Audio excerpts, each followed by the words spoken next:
சமீபத்தில் முடிந்த உலக டெஸ்ட் சாம்பியன்ஷிப் இறுதிச் சுற்றில் தென்னாப்பிரிக்க அணி வெற்றி பெற்றது. இறுதிச் சுற்றில் 4வது இன்னிங்ஸில் தென்னாப்பிரிக்காவுக்கு ஆஸ்திரேலியா 282 ரன்கள் இலக்கு நிர்ணயித்த போதும் அந்த அணியால் வெற்றியடைய முடியாமல் போனது. இதனால் ஆஸ்திரேலிய அணியின் பந்து வீச்சாளர்கள் விமர்சனங்களை எதிர்கொண்டு வருகிறார்கள்.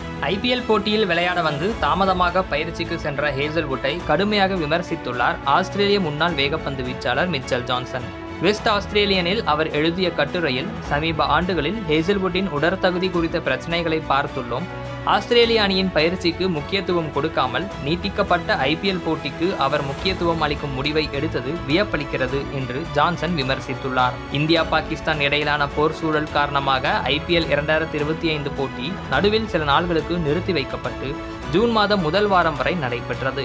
ஐபிஎல் 2025 போட்டியில் இறுதிக்கட்டத்தில் காயம் காரணமாக அவதிப்பட்டு வந்த ஹேசல்வுட் பிளே ஆஃப் சுற்றில் விளையாடுவதற்காக இந்தியாவுக்கு மீண்டும் திரும்பினார். அவருடைய பங்களிப்பில் ஆர்சிபி அணி முதல் முறையாக ஐபிஎல் கோப்பையை வென்றிருந்தாலும் ஆஸ்திரேலிய அணி WTC இறுதிச் சுற்றில் தோற்றதால் கடும் விமர்சனங்களுக்கு ஆளாகியுள்ளார் ஹேசல்வுட்.